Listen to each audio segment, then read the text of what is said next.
students, welcome to our YouTube channel Mother's Angel Education. Today we are going to start lesson 3, two stories about flying.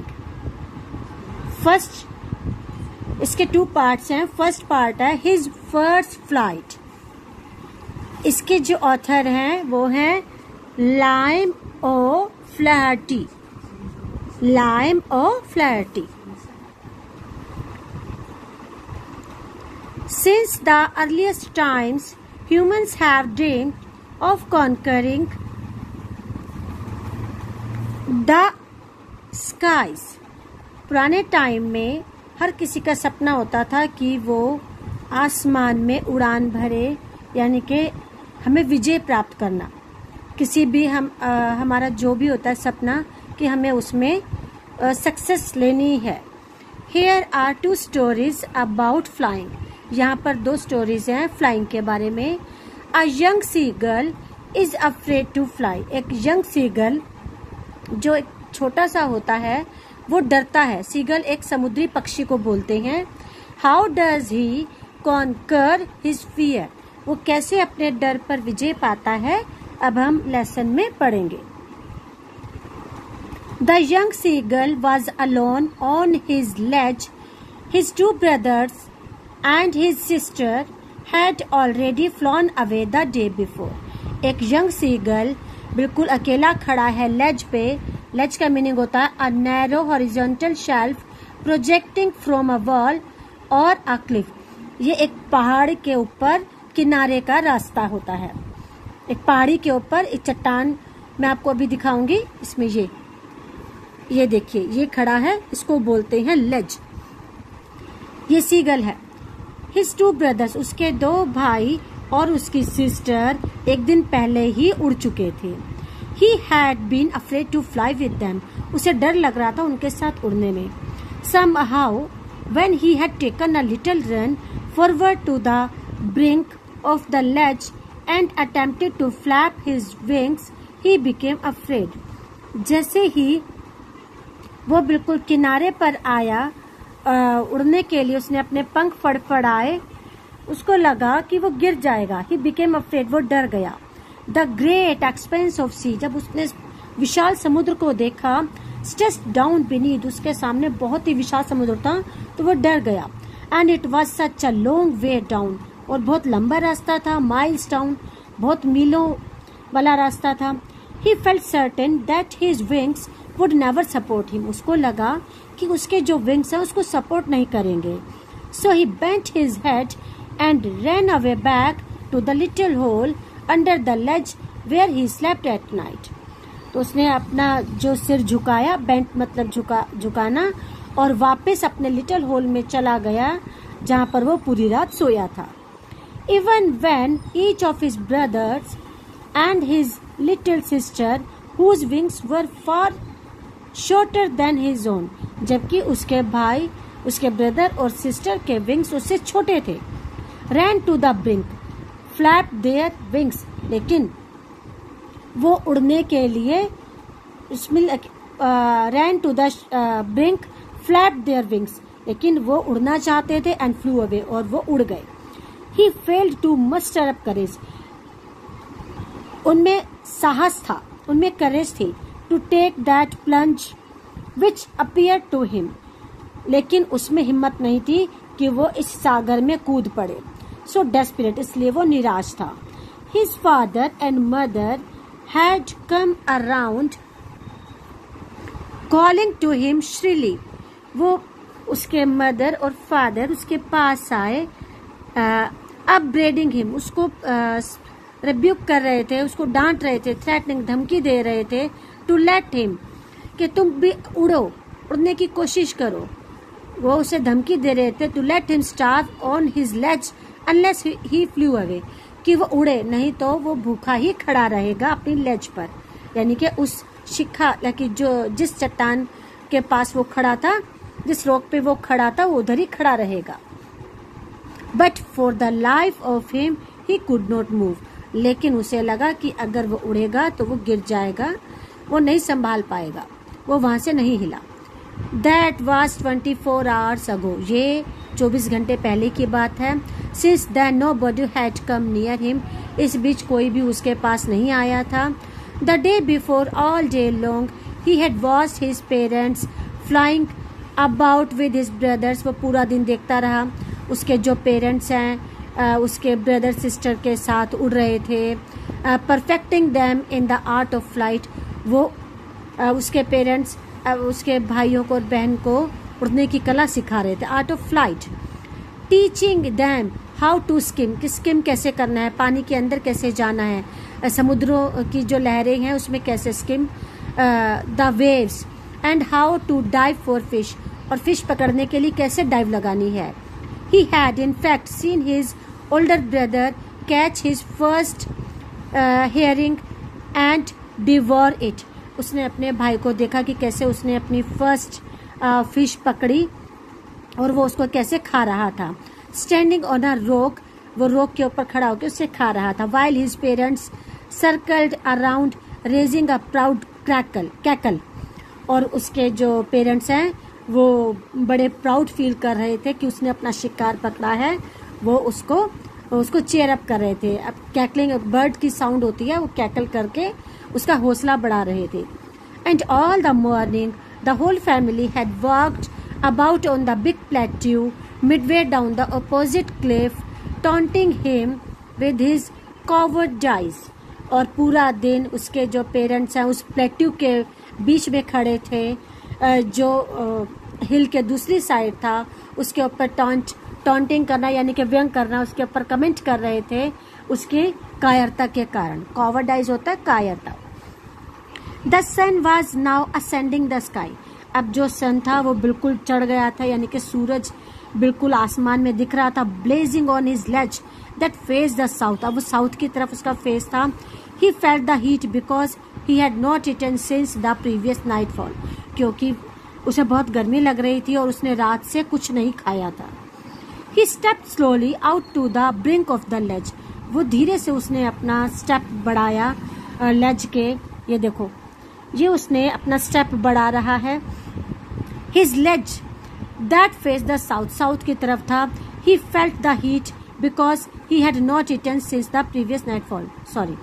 He stepped slowly out to the brink of the ledge. वो लेज की तरफ खड़ा था. And standing on one leg with the other leg hidden under his wing. वो अपनी एक टांग पे खड़ा था और उसने अपनी जो सेकंड लेग है अपने विंग्स के अंदर छुपा ली. ही क्लोज वन आई. उसने अपनी एक आंख बंद कर ली. देन द अदर, फिर दूसरी भी. वो ऐसा प्रिटेंड कर रहा था कि जैसे वो सो रहा है. And pretending to be falling asleep. Pretend मतलब बहाना करना. Still they took no notice of him. लेकिन उसकी तरफ कोई ध्यान नहीं दे रहा था. He saw his two brothers and his sister lying on the plateau, dozing with their heads sunk into their necks. उसने देखा उसके दोनों ब्रदर और जो सिस्टर हैं प्लेट्यू पे सो रहे थे. डोजिंग मतलब स्लीप करना. And their head sunk into the, और उनके जो हेड थे उनके गर्दन में थे.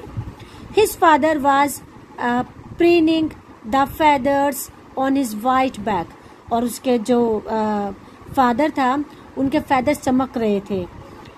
Only his mother was looking at him. उसकी मदर उसकी तरफ देख रही थी. She was standing on a little high hump on the plateau. वो प्लेट्यू के हम्प पर खड़ी थी. हर वाइट ब्रेस्ट थर्स्ट फॉरवर्ड. उसकी जो वाइट ब्रेस्ट थी आगे की ओर बढ़ रही थी. Now and again she tore at a piece of fish that lay at her feet. उसके पैरों के पास, उसके फीट के पास फिश का पीस था. And then scraped each side of her beak on the rock. और वो उसको खाने के लिए अपनी बीक को मतलब चोंच को शार्प कर रही थी. The sight of the food madden him. और फूड उसके सामने पड़ा था. How he loved to tear food. उसको ऐसा करना बहुत मजा अच्छा लगता था कि स्क्रैपिंग करना, बीक को स्क्रैप करना. Now and again to whet it. और उसके बाद अपने जो फिश के टुकड़े को खाना.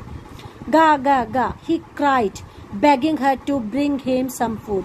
उसने गा गा गा आवाज लगाई कि ताकि उसे कुछ फूड मिल सके. गा कॉल शी स्क्रीम बैक, उसकी मदर भी वापसी में चिल्लाई। derisively, but he kept calling plaintively.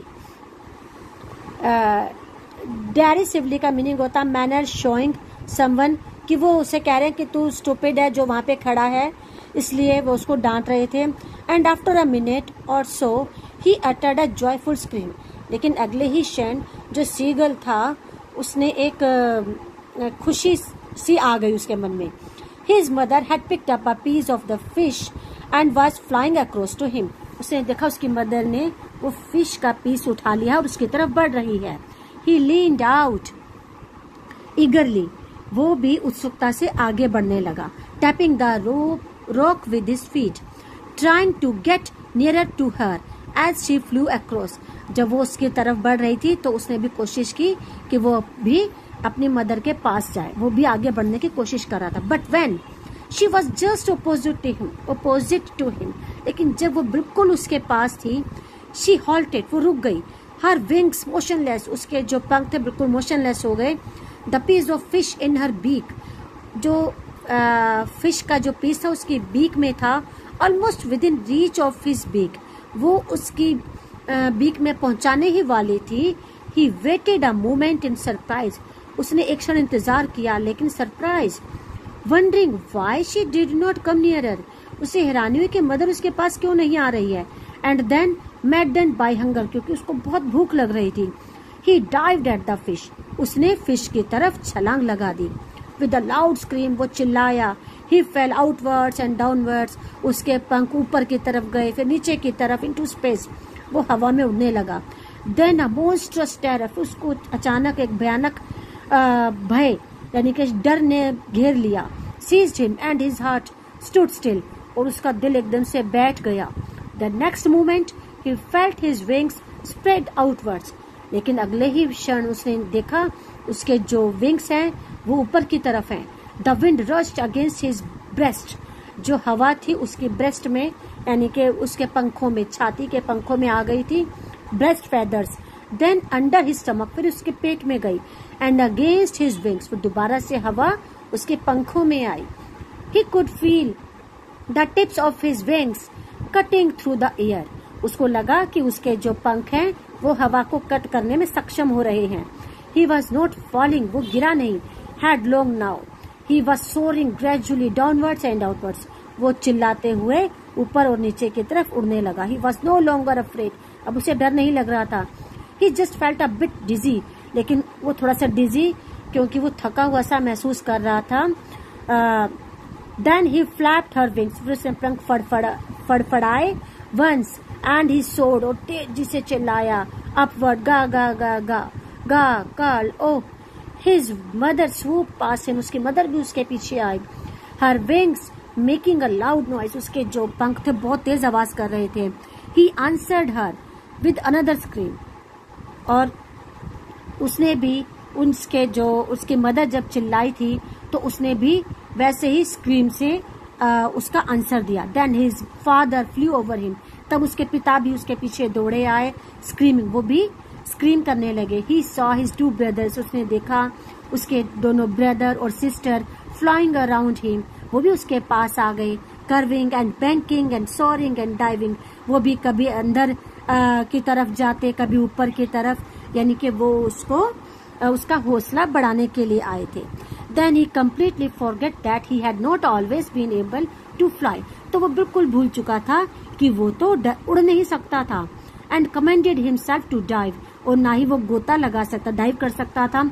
And सोर एंड कर्व श्रीकिंग श्रीली, और ना ही वो भाई कट कर सकता था, हवा को कट करने में सक्षम था। High leaping like a horse, जैसे एक हॉर्स चलता है, भागता है, बिल्कुल वैसे। He was near the sea now, अब वो बिल्कुल समुद्र के पास पहुंच चुका था। फ्लाइंग स्ट्रेट ओवर इट, वो बिल्कुल समुद्र के ऊपर था। Facing straight out over the ocean, ocean के ऊपर। He saw a vast green sea beneath him, उसने देखा नीचे ग्रीन सी था। With little ridges moving over it, and he turned his beak sideways and called amusedly, फिर उसने अपनी beak side पे की और बड़ी प्रसन्नता से वो आवाजें करने लगा। His parents and his brothers and sister had landed on this green flooring ahead of him. उसके पेरेंट्स, उसके ब्रदर, सिस्टर, वो भी उस ग्रीन फ्लोर पर उसके पीछे थे। They were beckoning to him. वो उसको एनकरेज कर रहे थे, कॉलिंग श्रीली, उसको बुला रहे थे। He dropped his legs to stand on the green sea.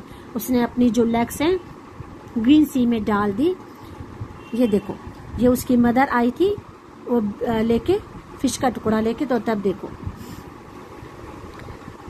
He dropped his legs to stand on the green sea. His legs sank into it. उसकी जो legs थी वो पानी में डूबने लगी। He screamed with fright and attempted to rise again, flapping his wings. फिर वो दोबारा से अपने पंखों को फड़फड़ाने लगा। But he was tired and weak with hunger. लेकिन वो बहुत थक चुका था हंगर के कारण। And he could not rise. वो ऊपर नहीं उठ पाया। Exhausted. वो बहुत थका हुआ था। जब हम खाना नहीं खाते तो हम थक जाते हैं।